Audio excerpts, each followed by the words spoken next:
This podcast is brought to you by Wise, the app for international people using money around the globe. With Wise, you can send, spend, and receive up to 40 currencies and save up to 55% compared to major banks. Plus, Wise won't add hidden fees to your transfer. So whether you're buying souvenirs with pesos in Puerto Vallarta or spending euros to tip your Coliseum tour guide, you know you're getting a fair exchange rate with no extra markups.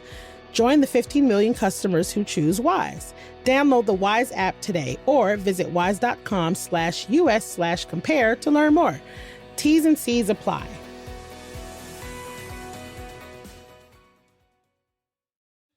Hey y'all, it's Nikki. The Downtown Austin Alliance is holding a new event that I have to tell y'all about. It's called Vibe Downtown, and it's a 2-day experience where you can discover new and old Austin stories through music, art, and culture in historic downtown spaces.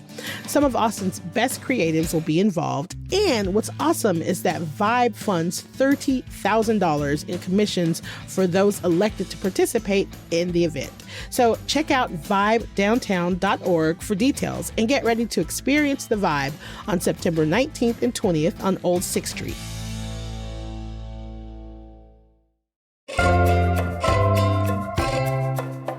Today on CityCast Austin, in November, Austin voters are going to be asked to raise property tax rates to help the city out of its budget deficit. And one Austinite has sued over the ballot language he thinks is misleading. And this is all coming to light just when the city unveiled a new $1.1 million logo.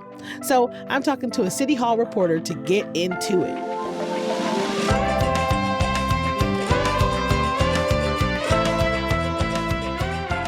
It's Monday, September 8th.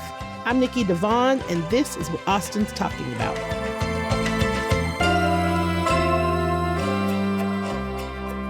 Hello, I am here with Luz Moreno-Lozano, City Hall reporter for KUT. What's up, Luz? Hey, thanks for having me. Thanks for being here again. So we're going to start off really quickly with some breaking news that I just heard of, that Austin has just unveiled a new logo that they spent like $1.1 million on. Yes, this was something that the city council voted on in 2018. It was part of this cohesive brand. The city was trying to separate itself and make sure that people are aware of what the city's logo and services look like, and it's attached to this kind of rebrand. So they unveiled the city's logo, and it will officially launch on October 1st, which is also when the new budget takes effect. Wow. But this was, oh my gosh, I'm so confused about this. So it was voted on in 2018, and we're just now getting it in 2025. Yeah, I think it takes, some time to design these kinds of things. They also had a lot of community feedback, or at least that's what they say, and in terms of like how they designed this. And so, I think it's taken some time to really look at this.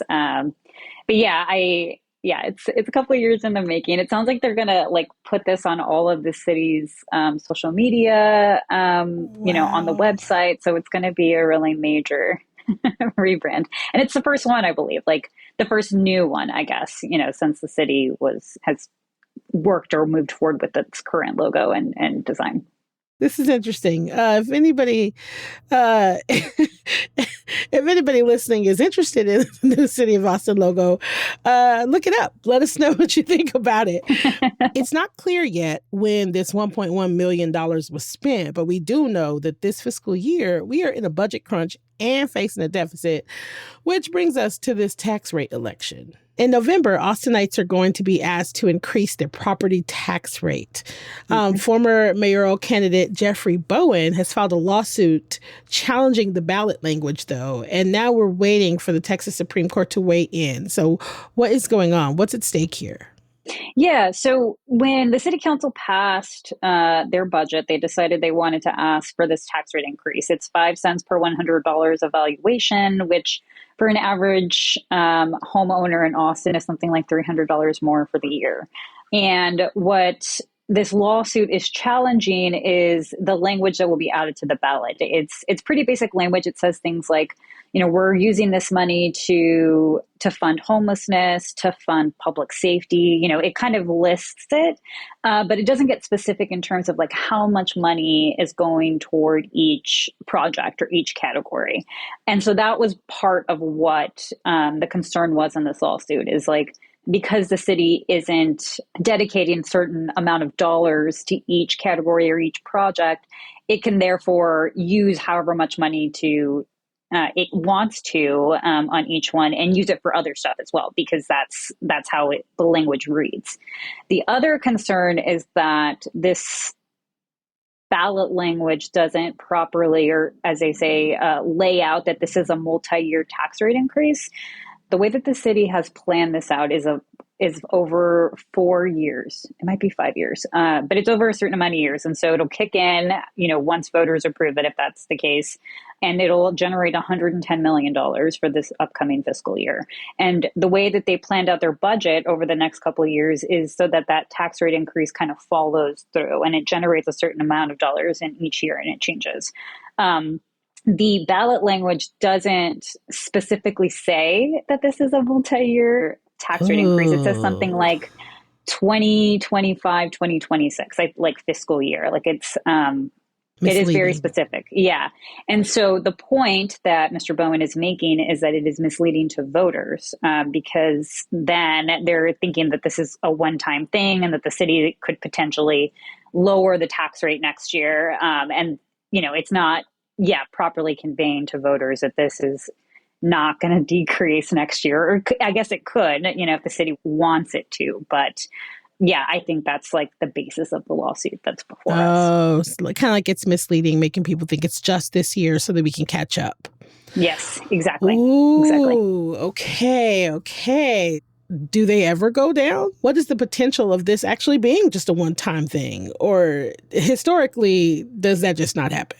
Tax rates can go down. I think it's possible. I've seen it. I haven't been covering Austin City Hall long enough to know that we've seen a tax decrease in the years that I've been covering it, but I know it does happen in other Right. entities.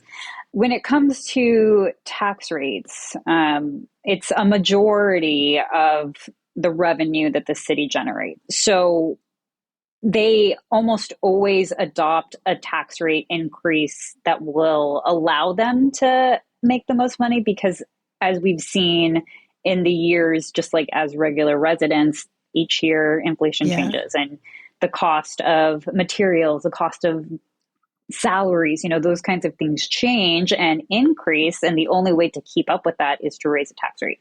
Before there was this tax rate cap of 3.5%, they used to go up to 8%, like almost all the way. So Wow. this 3.5% is much less than what they were able to generate before. But yeah, I think traditionally cities are going to try to raise a tax rate as high as they can without having to do this tax rate election, because they know that city services are costly, and Yeah. there's an increasing need, and costs more to pay people. It costs more for insurance. Those kinds of things all kind of play out in a budget, and taxes help fund that. Wow. It's interesting to me because I'm like, okay, well, let's say we vote for this tax rate election and they get the money that they need, and then we get to the next, time for budget, and oops, we are still in the hole. We need more Yeah. money. They can just keep doing this like every year, right? Until we get this huge deficit down, right? They can ask for money as often as they like. From what I understand, this is based on what they discussed in the city council meeting, which is why they've adopted it this way. Mm. They can ask for a tax rate election every year. It's only allowed every 5 years. So they can't go back to Oh, voters again for another 5 years, so they better make it count.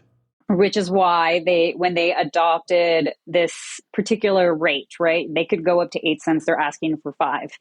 They looked at, like, if we ask for that 5 cents per $100 evaluation, how will that fund us over the next 5 years? Because we can't go to voters again for another 5 years. Wow. So, which is also Okay. part of like what this lawsuit is kind of challenging, right? Is this idea that they have planned for this money to last 5 years because they can't ask for more money until then. And I believe the ballot language says, this would fund homelessness or public safety as part of the budget for fiscal year 25-26, which starts in October. But yes, this would be a multi-year funding mechanism. Yeah. So that 5 cents would happen every single year for these 5 years. Yeah, and it's kind of hard to explain because, the city is adopting a certain tax rate, and I think it's something like 57.4 cents at this point.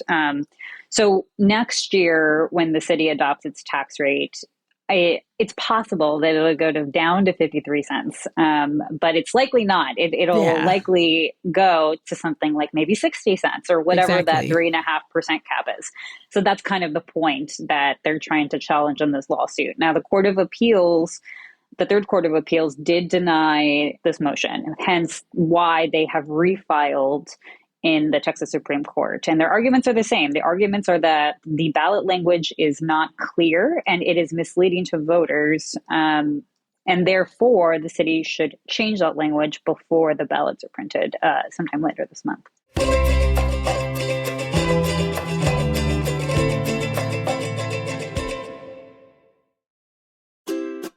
I know that breakfast is the most important meal of the day, but still, I struggle to eat first thing in the morning.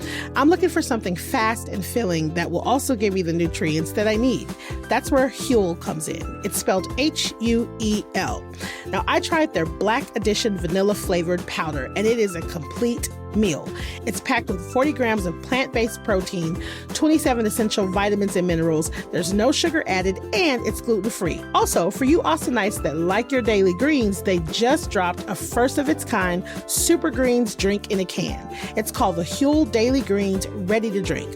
No powder, so no mixing or mess, and no peels. Just a sparkling, refreshing drink ready whenever you are. So try Huel with 15% off for new customers today using my code Austin at Huel.com/Austin. Fuel your best performance with Huel today. So the former mayoral candidate, Mr. Bowen, it's like I simultaneously think it's cool as hell for him to be like, no.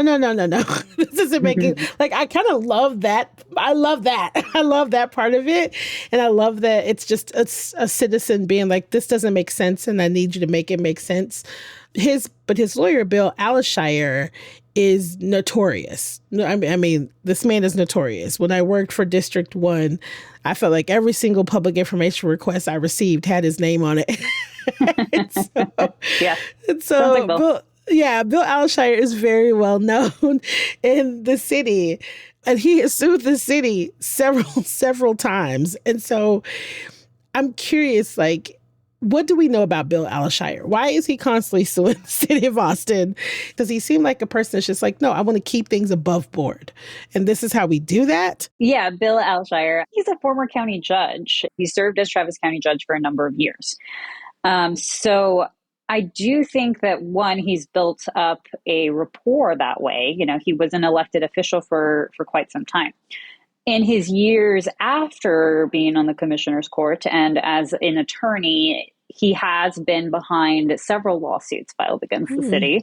It could be that he sees what it was like to be an elected official and what their power is and how that works. I also think he cares. I think, you can say that, I guess you can say that about any resident. But I think for him, in the way that he talks about some of these lawsuits, when I've talked with him about it, it is very clear that he cares. And I think whether or not that comes through to certain people on the other side of these lawsuits is a different story, of course. But I do think for him, he genuinely cares. And that's why he constantly challenges the city or the county, whatever, what have you. And I think it's open to your interpretation whether or not people think he quote unquote cares. But I do think that is how he sees it. I don't think he's like, he does like to stir the pot a little bit. He likes to stir the pot, which I also like. Does. Yeah. I mean, if someone isn't keeping the city on their toes. Who, like, if it's not Bill, who would it be, you know? Right, right. So I think he sees himself as that person, but I do think genuinely he does care. Yeah. And, if nothing else, he's tenacious, and I kind of like that. You know what I mean? Like, yeah. And not for nothing, from my seat when I worked there, when you saw his name, that meant something. That meant you had to have your, dot your I's and cross your T's. And so that, I mean, even if it's that he's inspiring people to have their shit together, for lack of a better way to say it, that's still a good thing, I feel like. So totally. What should people know and prepare for when it comes to this tax rate election in November? What should the average everyday person be aware of? Yeah. One, pay attention to the language. Reducing homelessness is a major part of this tax rate increase. It's looking at public safety and parks. And so this money does kind of span a lot of areas across the city. So definitely pay attention to, what's more important to you. Know that it's 5 cents per $100 evaluation. So on an average home, that's about $300 more compared to this last year. And that could change, as the years go on. So know that just because it's $300 this year doesn't mean that's going down next year. It could go up, it could go down. My guess is up, because the city has to continue to pay for these services. Right. Know that, when early voting starts in October, election day is, I believe, November 4th. And make sure you're registered to vote. That's easy to check on the Travis County elections website. Type in your information and they're able to pull up whether or not you're registered. And and just know that, like, this is kind of an off-year election. This isn't an election that includes a president or city council members or major changes to the city charter. This is specifically for a tax rate election. And this isn't the only tax rate election. It sounds like we're going to be seeing tax rate elections all across the Central Texas area. And so while the city of Austin is asking for more money, so is Travis County, so is Williamson County, so is Hayes County, so is the school district. Like, all these entities are asking for more money. So take that into consideration as you're thinking about, like, what your tax bill is going to look like next year. Oh my goodness, Luz, thank you so much for coming on real quick and explaining this and breaking this down for me. $300 more on your taxes is a lot of money. That's a lot of money. And with the possibility of it going up. So everybody, you have your information. Just make smart choices. Yeah, absolutely. Thank you for being here. Thank you. Appreciate it.